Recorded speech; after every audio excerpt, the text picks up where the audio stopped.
Hello students, welcome back to my YouTube channel. Ninth class की exercise 1.1 का पहला question पिछली वीडियो में किया था। आज हम उसका क्वेश्चन नंबर 2 करेंगे, जो कि हमारे पास है which of the following matrices are equal. यहाँ हमें मैट्रिक्स दिए हुए हैं, हमने बताना है कि इनमें से कौन कौन से आपस में इक्वल हैं। तो यहाँ मैट्रिक्स ए हमारे पास है, ए है 1, A is equal to 3। B matrix है हमारे पास, B is equal to 3 5। C matrix है 5 -2। डी मैट्रिक्स है 5 3। ई मैट्रिक्स है 4 0 6 2। एफ मैट्रिक्स है 2 6। जी मैट्रिक्स है 3 -1 3 +3। एच मैट्रिक्स है हमारे पास 4 6 0 2। इस तरह आई मैट्रिक्स हमारे पास है, आई है 3 3 +2।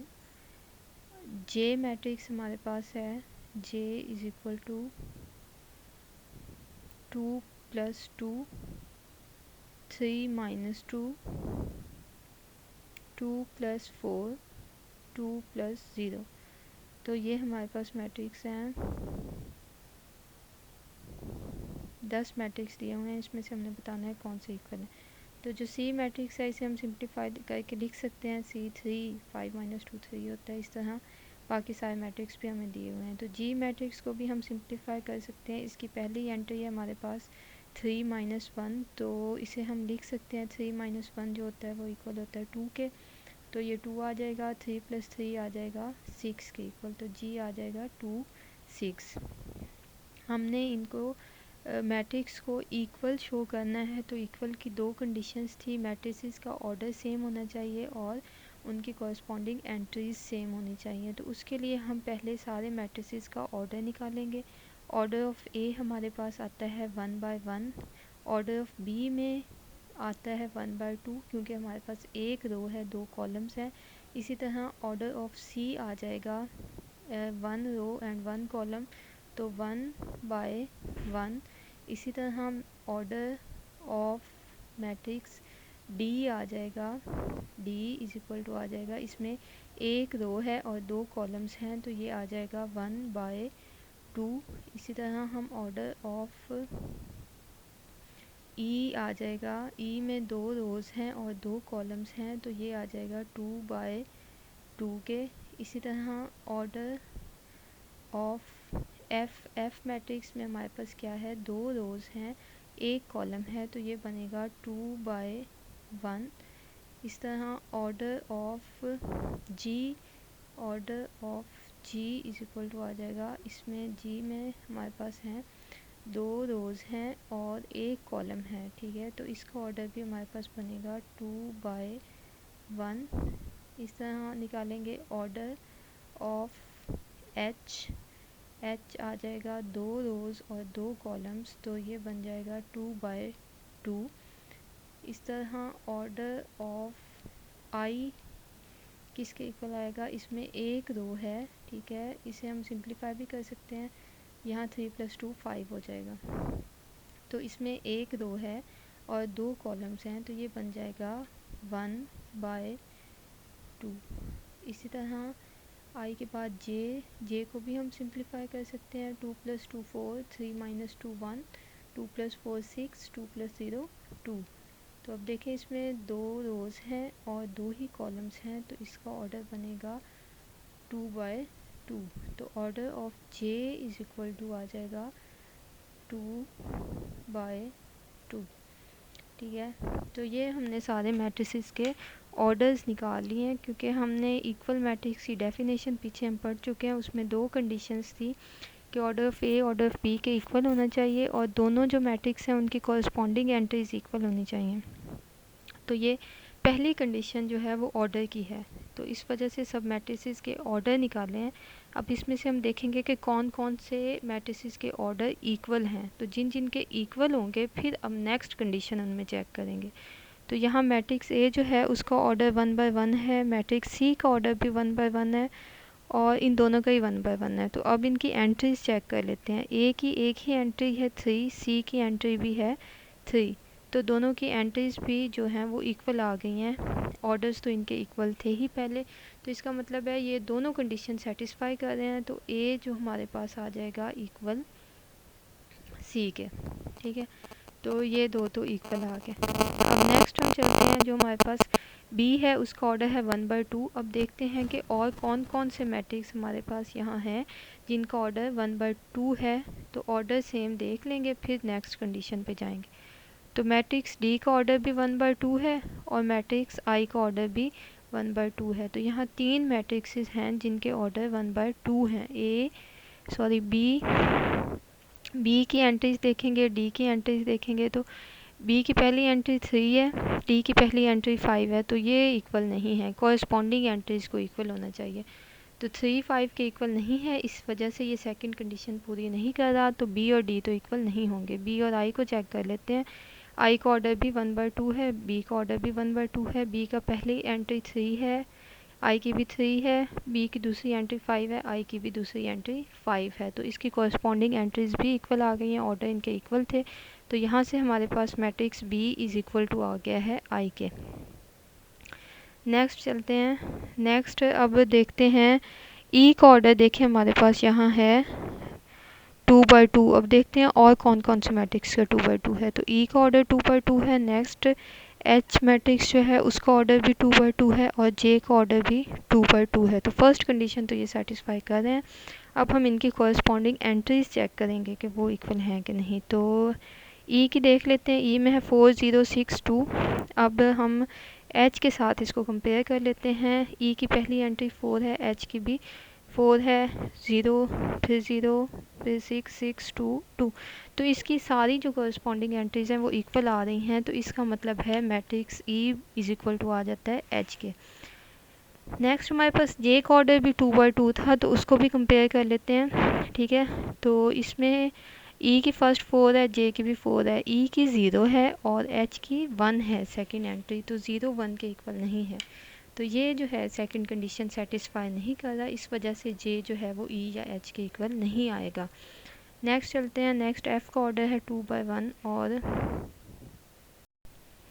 तो एच का ऑर्डर एफ़ का भी 2/1 है और जी का भी 2/1 है। तो जी की जो एंट्रीज़ हैं वो 3 -1 2 और 3 + 3 6 हैं। तो अब हम देख लेते हैं कि इनकी कॉरस्पॉन्डिंग एंट्रीज इक्वल हैं कि नहीं। एफ़ की पहली एंट्री 2 है, जी की पहली एंट्री भी 2 है और एफ़ की दूसरी एंट्री 6 है, तो एच जी की भी 6 है। तो ये हमारे पास कॉरस्पॉन्डिंग एंट्रीज भी इक्वल आ गई हैं, तो इसका मतलब है एफ़ और जी इक्वल है। तो ये जो हमारे पास सारे मैट्रिक्स दिए हुए थे A B C D E F G H I और जे, उनमें से ए सी के इक्वल है, बी आई के इक्वल है, ई एच के इक्वल है और एफ़ जी के इक्वल है। ये हमारे पास आंसर आ गया इस क्वेश्चन का। अब नेक्स्ट क्वेश्चन चलते हैं। क्वेश्चन नंबर 3 है, जो कि है क्वेश्चन नंबर 3। वो हमारे पास है find the values of A B C and D which satisfies the matrix equation। हमने ए बी सी और डी की वैल्यूज़ फाइंड आउट करनी है जो इस मैट्रिक्स इक्वेशन को सेटिस्फाई कर रहे हैं। तो मैट्रिक्स इक्वेशन हमारे पास क्या होगी।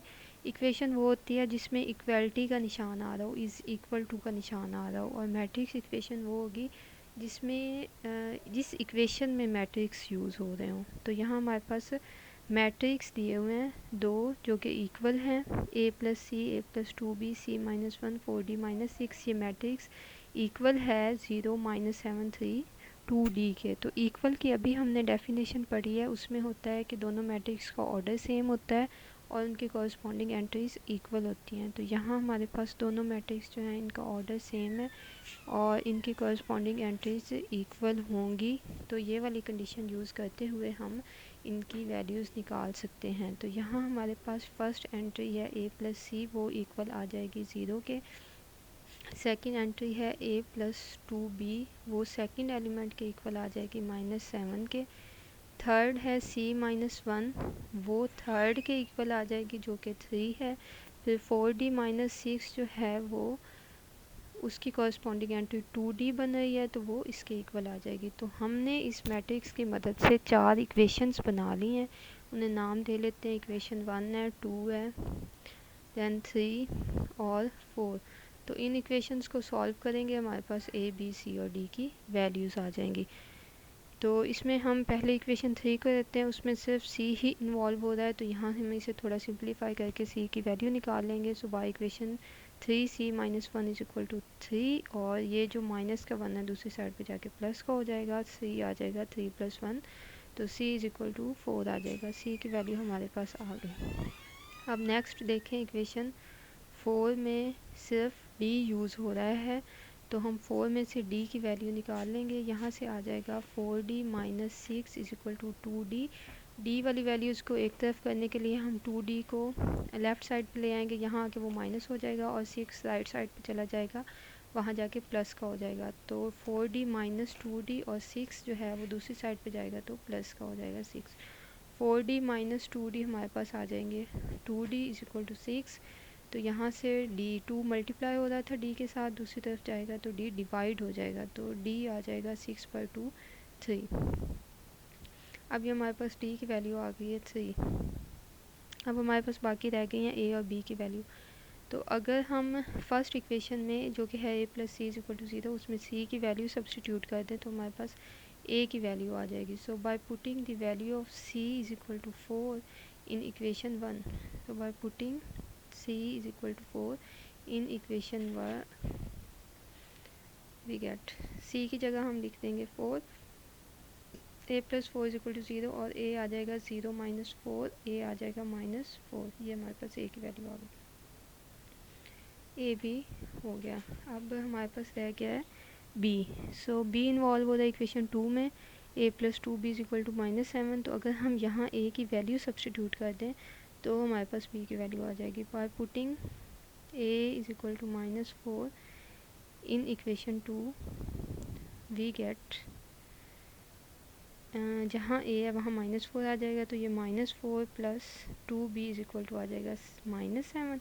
2b इज इक्वल टू आ जाएगा -7, और 4 जो है वो वहाँ जाके प्लस हो जाएगा। 2b इज इक्वल टू आ जाएगा, ये माइनस का 3 आ जाएगा, b 3/2 आ जाएगा। ठीक है, तो b 3 को 2 पे डिवाइड करें तो हमारे पास आता है 1.5। तो ये हमारे पास b की वैल्यू आ गई है -1.5। ये हमारे पास 4 वैल्यूज़ आ गई। तो यहाँ माइनस आता है, सॉरी, ये माइनस और ये -1.5, तो ये हमारे पास चारों वैल्यूज़ आ गई हैं। तो b -1.5, c 4 है, d 3 है, a -4 है और b -1.5 है। यही हमें रिक्वायर्ड था।